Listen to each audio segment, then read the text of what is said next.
अस्सलाम वालेकुम नाज़रीन, मैं हूं यम्मे वाजिद। 7 हिट न्यूज़ में आपका खैर मक़दम है।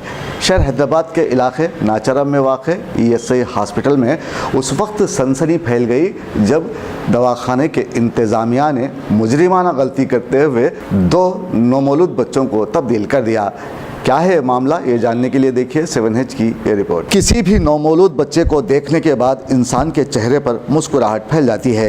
एक माँ जो अपने बच्चे को देख देख कर खुश होती है और मन ही मन में अपनी सारी ज़िंदगी की तस्वीर खींचती है और सोचती है कि इसका ये बच्चा उसकी ज़िंदगी का हिस्सा है जो बड़ा होकर उसका सहारा बनेगा। क्या यहाँ कोई माँ ऐसी भी होगी जो अपने नौमौलूद को छूने से इनकार कर देगी? अगर आप इस सवाल से सहम गए हैं तो हम आपको बता दें कि ESI दवाखाने में 2 ख़वातीन ने 2 मर्द बच्चों को जन्म दिया।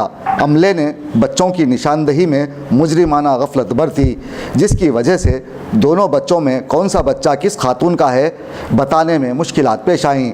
जब जन्म देने वाली मां को इस बारे में इत्तला मिली तो बच्चे को छूने से इनकार कर बैठी, जिसके बाद दवाखाने में जच्चा के सरपरस्तों ने इंतज़ामिया पर शदीद बरहमी का इजहार किया और एहतजाज करते हुए मुतालिबा किया कि बच्चों का DNA टेस्ट करवाया जाए ताकि पता चले कि कौन सा बच्चा किस खातून का है।